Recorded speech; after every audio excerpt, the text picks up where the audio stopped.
बहला के दिया गया, मुझे मौलवियों के सामने बैठाया गया। लव जिहाद की फंडिंग का होगा पर्दाफाश। बाहर से पैसा आता है, बाहर से पैसा इन्हें मिलता है और उसी के तहत ये लोग गरीब लड़कियों को, गरीब परिवार में जाके गरीब लड़कियों को, हिंदू लड़कियों को फंसाते हैं अपना नाम बदल के। आज पीड़ित बेटियां बताएंगी लव जिहाद का सच 100% सबूत के साथ।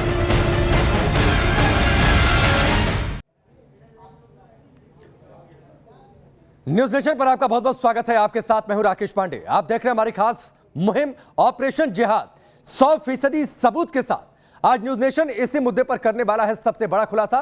आज न्यूज नेशन आपको दिखाने वाला है एक एक करके वो सारे सबूत जो साफ कर देंगे कि कैसे हिंदुस्तान में मुस्लिम युवक हिंदू समाज के खिलाफ नया षड्यंत्र रच रहे हैं, कैसे शिबू अली सचिन बन जाता है, कैसे अफजल रमन बन जाता है और फिर शुरू होती है वो साजिश जिसमें रेनू यास्मीन बना दी जाती है। कोमल का कई सालों तक रेप होता है। न्यूज नेशन के इस खुलासे में एक एक सबूत का बारीकी से विश्लेषण होगा। एक बड़ा पैनल हमारे साथ जुड़ेगा। अगले 2 घंटे तक हम लगातार इस बड़ी खबर, बड़े खुलासे पर बने रहेंगे। देश के अलग अलग और बड़े बड़े शहरों से लड़कियां जो कि इस लव जिहाद का शिकार हुई, वो महिलाएं हमारे साथ जुड़ेंगी। उनसे उनकी आप बीती जानेंगे और ये जानेंगे कि दरअसल उनके साथ क्या कुछ घटित हुआ। एक एक करके आप उनकी बातें सुनिएगा, तब जाकर आपको एहसास होगा कि लव जिहाद का जहर कैसे धीरे धीरे समाज को खोखला बना रहा है, कैसे इस्लामीकरण की नई साजिश इसके जरिए रची जा रही है और कैसे लव जिहाद में इश्क को हथियार बना लिया गया है। लेकिन पहले एक रिपोर्ट आप देखिए।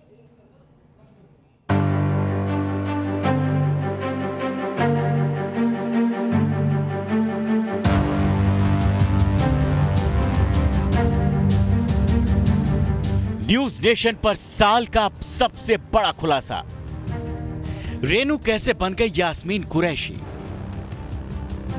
माथे पर लाल कुमकुम की बिंदी, गले में लाल रंग का दुपट्टा, जिस्म पर लाल रंग का परिधान। जो देखे वो कहे ये सनातनी हिंदू है, लेकिन नाम है यास्मीन कुरैशी। इसी नाम में छिपा है वो सबसे बड़ा षड्यंत्र जो पिछले 13 साल से दर्द, डर, नफरत, असुरक्षा की परतों में छिपा था। क्योंकि 13 साल पहले रेनू यास्मीन नहीं बनी थी, उसकी हंसती खेलती दुनिया थी।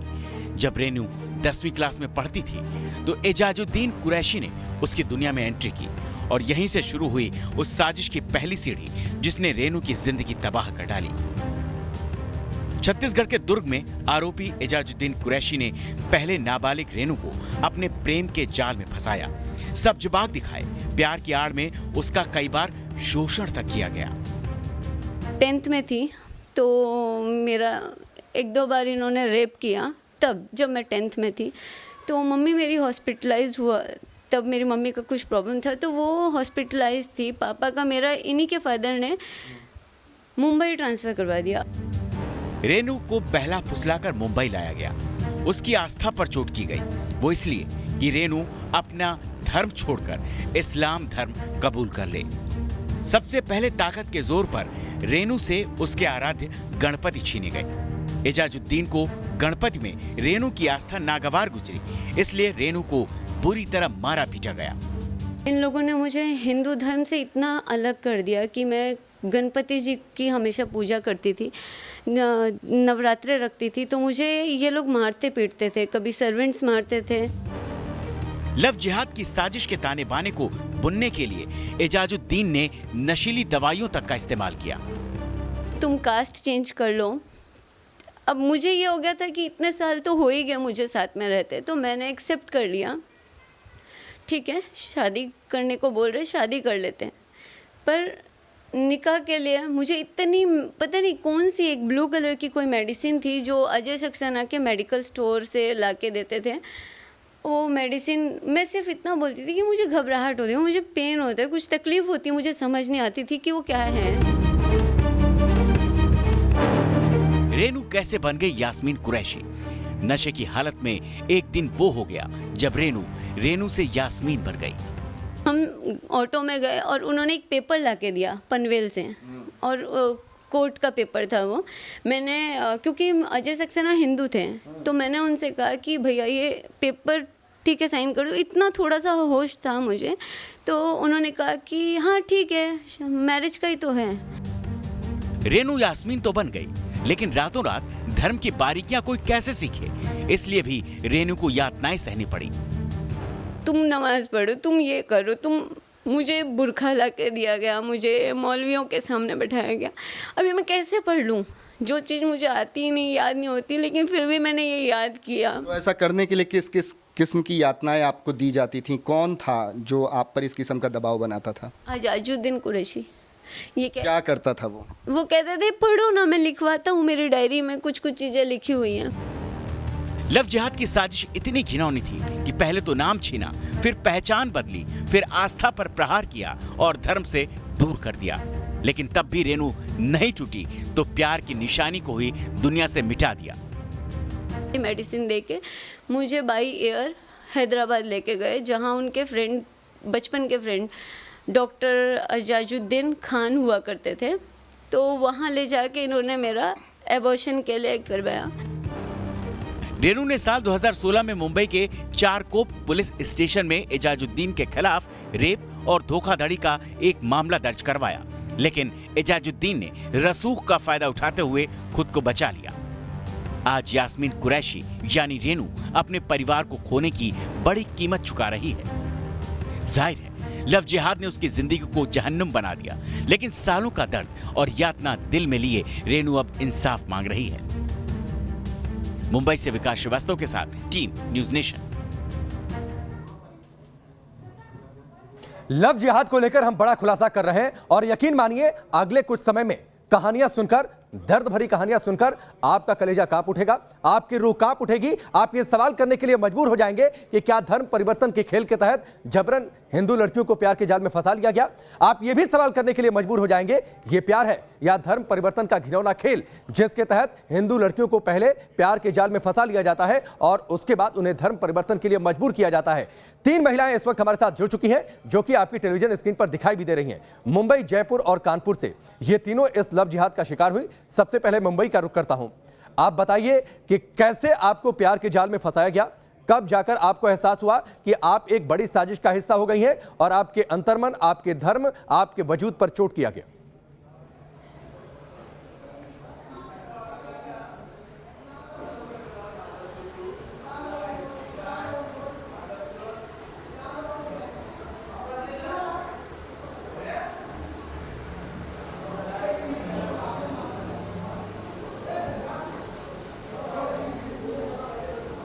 मुंबई से हमारे साथ जुड़ी हुई है, जो कि इस लव जिहाद का शिकार हुई। अगर आपको मेरी आवाज़ आ रही है तो आप ज़रूर अपनी कहानी सामने रखें, ताकि जो लोग इस वक्त आपको सुन रहे हैं, जो महिलाएं आपको सुन रही हैं, जो देश की बेटियां आपको सुन रही हैं, वो सबक ले सके, सीख सके। आपको कब इस बात का एहसास हुआ कि आप एक बड़ी साजिश का हिस्सा बनी है, आप एक बड़ी साजिश का शिकार हो गई हैं? कब जाकर आपको एहसास हुआ कि दरअसल ये धर्म परिवर्तन का खेल था, जिसके तहत पहले हिंदू बनकर आपको प्यार के जाल में फंसाया गया, उसके बाद आपको धर्म परिवर्तन के लिए मजबूर किया गया?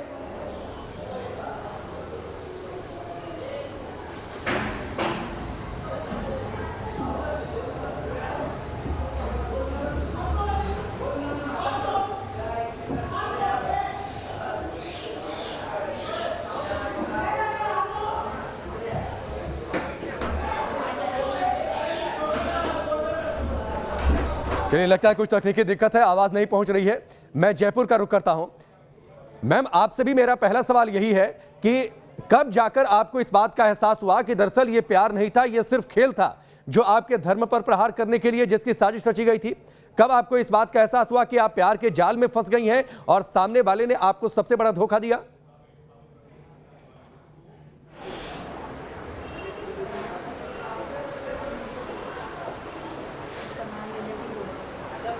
हेलो जी, आवाज आ रही है आपकी, बोलिए। जी जी, जब मैं 10th में थी तो अजाजुद्दीन कुरैशी भाई बन के घर पे आया करता था, और तब घर पापा का ट्रांसफ़र होने की वजह से पापा का ट्रांसफ़र इन्होंने करवा दिया था मुंबई, और मम्मी मेरी एडमिट थी, तो ये घर पे आके मेरे साथ ज़बरदस्ती किया करते थे। बहुत टाइम तक इन्होंने ये मेरे साथ किया। फिर उसके बाद मैं घर पे अपने कुछ बोल नहीं पाई, क्योंकि मेरी एक तरफ माँ बीमार थी और दूसरी तरफ मेरे पापा ट्रांसफ़र होकर जा चुके थे। अब इस इंसान ने इतने झूठ बोल के इस इंसान ने हर गंदगी, मेरे पास आज कुछ बोलने के लिए शब्द नहीं मिल रहे कि मैं इस इंसान के बारे में क्या बोलूं। इस इंसान ने मुझे इतनी तकलीफ़ दी है, इतनी तकलीफ़ दी है कि शायद मैं अपने शब्दों में इसको बयान भी ना कर पाऊँ। हिंदू से मुझे कब मुस्लिम बना दिया मुझे पता नहीं चला। मुझे मेडिसिन दे दे के मेरे साथ गलत काम किए गए। मुझे मूर्ति पूजा करने पर, गणपति जी की पूजा करने पर मुझे मारा जाता था। मुझे लातों से मारते थे, इनके सर्वेंट मारते थे। मुझे कोई पूजा पाठ नहीं करने देते थे। मुझे कहते थे बुर्का पहनो, घर के अंदर रहो। मुझे ज़बरदस्ती नमाज पढ़ाई जाती थी, नहीं आता था तो मुझे मारते थे ये लोग। मेरे घर में जब मुस्लिम का पता चला तो मेरा परिवार भी मुझसे अलग हो गया। मेरी आस्था, मेरा परिवार, मेरा इज्जत से, सम्मान से ज़िंदगी जीना मुश्किल कर दिया इन लोगों ने। मुझे मेरे ही बच्चे से अलग कर दिया। मुझे इतनी तकलीफ़ दी है जिसके बारे में मुझे कोई होश नहीं है। मैं इतनी दवाइयाँ खा के इतनी मानसिक रूप से आज इतनी बीमार हो चुकी हूँ, शारीरिक रूप से इतनी तकलीफ़ पा चुकी हूँ। मुझे इतनी तकलीफ़ दी गई है कि मैं 4 महीनों से मुझे अभी खाने पीने के लिए भी मेरे पास कुछ नहीं है। मुझे रास्ते पे ऐसे भिखारी की तरह छोड़ दिया।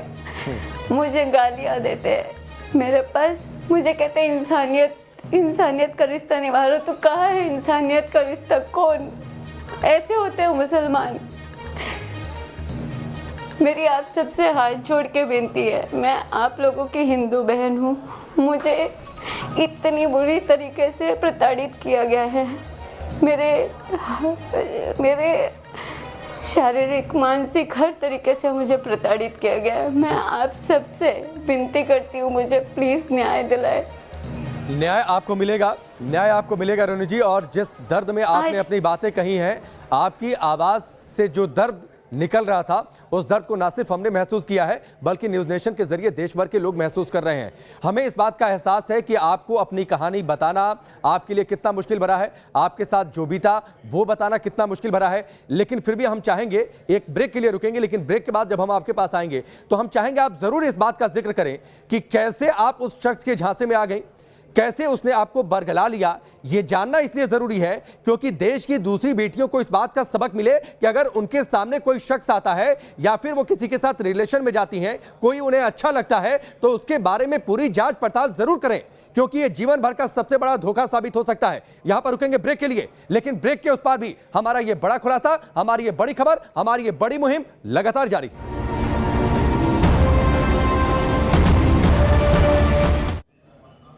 ब्रेक के बाद चलिए आगे बढ़ते हैं। लगातार बड़ी खबर और बड़ी मुहिम जारी है, न्यूज़ नेशन की बड़ी मुहिम, और आप इस मुहिम के साथ जुड़िए। ट्विटर पर आकर हमने हैशटैग क्रिएट किया है NN एक्सपोज्ड लव जिहाद। लगातार आप इस हैशटैग का इस्तेमाल कर न्यूज़ नेशन की इस मुहिम के साथ जुड़िए।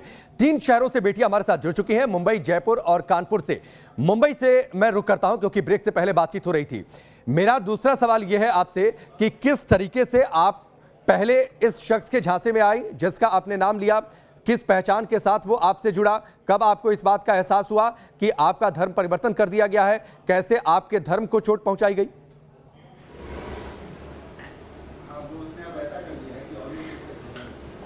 जी, जब मैं 14 साल की थी, मेरे 10वीं के एग्ज़ाम भी नहीं हुए थे, तब ये भाई बन के घर पे आता था और इसने मेरे माँ बाप दोनों के ना होने का फ़ायदा उठा के मेरे साथ मेरा बलात्कार किया। एक बार नहीं, कई बार।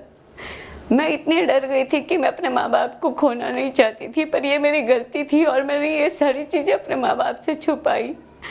और आज इसलिए मुझे इस तरीके की ज़िंदगी जीनी पड़ रही है, जिल्लत भरी। मुझे 4 साल शिवनाथ नदी के पास जो दुर्ग में है, वहाँ कैद करके रखा गया, जहाँ पे कोई कोई आसपास नहीं है, सिर्फ लाशें चलती है वहाँ। मुझे अपने फार्म हाउस पे कैद करके रखा गया, मुझे कोई फ़ोन नहीं, कुछ नहीं, मुझे किसी से कांटेक्ट में नहीं आने दिया। फिर मुझे हॉस्टल से निकलवा दिया गया, मेरी पढ़ाई रुकवा दी गई, मुझे मेरे माँ बाप से अलग करवा दिया। ये आपका दर्द हम समझते हैं, और जो आप बता रहे हैं उसे सुनकर हमारे रोंगटे खड़े हो रहे हैं कि आपको 4 साल तक कैद रखा गया, लेकिन एक वक्त ऐसा आ गया जब आपने शादी का फैसला कर लिया, फिर उसमें धर्म परिवर्तन कब आपका करा दिया गया आपको पता नहीं चला, जबरन दूसरे पेपर पर दस्तखत करवा लिए गए आपसे। जी, जब मेरे पास कोई सहारा नहीं था, माँ बाप दूर हो चुके थे, तो मैंने फिर मजबूरी में ये फैसला किया कि साथ पे रहती हूँ। और मैंने साथ में रहने का, मुस्लिम बनने का। मैं मुस्लिम कब बन गई मुझे नहीं पता। एक पेपर जो पनवेल में मैंने साइन करके दे दिया, मुझे नशे की दवाइयाँ दी जाती थी, सालों साल मुझे दवाइयाँ दे के मुझे बेहोशी की हालत में रखा जाता था। मैंने वो दवाइयाँ खा के कब पेपर साइन कर दिए पनवेल के, और कब मैं हिंदू से मुसलमान बन गई मुझे नहीं पता। फिर मेरे घर में बताया गया कि मैं हिंदू नहीं मुसलमान हूँ, यास्मीन कुरैशी हूँ। मेरे माँ बाप से मेरे हमेशा के लिए रिश्ते ख़त्म करवा दिए, और मुझे इतना मार, अब मेरे माँ बाप नहीं थे साथ में तो मुझे इतना मारते थे। मैं गणपति जी के सामने हाथ जोड़ती थी तो मुझे पेट में लात मारते थे, मुझे बाल पकड़ के रोड पे मारते थे। मैं सबके सामने हाथ जोड़ के विनती करती थी कि मुझे इस आदमी से बचा लो, लेकिन सर्वेंट भी मारते थे, ये भी मारते थे। मेरा घर से निकलना मुश्किल था। मैं किसी सहेली को, किसी को कुछ भी नहीं बता सकती थी, क्योंकि मुझे फ़ोन कोई और मेरे पास जरिया नहीं था। जी, जो कुछ पिक्चर्स थी साथ में सब तो छीना झपटी करके सब लेके चले गए। वाकई जो आप कहानी बता रही हैं, जो आपके साथ आप बीती हुई, ये दर्द भरी बातें निश्चित तौर पर हृदय को विचलित कर रही हैं, रोंगटे खड़ी करने वाली हैं, और मुझे लगता है कि देश की जो दूसरी बेटियां सुन रही हैं आपको, निश्चित तौर पर सबक लेंगी। लगातार हमने अपनी स्क्रीन के ऊपरी हिस्से में जो हमारा हैशटैग है NN एक्सपोज लव जिहाद उसको रखा है। लगातार आप इस मुहिम के साथ जुड़िए, और स्क्रीन के निचले हिस्से में हम आपको वो जरूरी जानकारियां दे रहे हैं। देश की बेटियों को इस स्क्रीन को जरूर देखना चाहिए, इसलिए देखना चाहिए कि लव जिहाद और लव मैरिज में फर्क क्या है। इस फर्क को आपको समझना चाहिए, क्योंकि सावधान अगर आप हैं तो आप खुद का बचाव कर सकती हैं। एक बड़े झांसे, एक बड़े धोखे से खुद बच सकती हैं, अपने परिवार को बचा सकती हैं, अपने वजूद को बचा सकती हैं। रुकेंगे ब्रेक के लिए, ब्रेक के उस पार जयपुर और कानपुर का रुख करेंगे।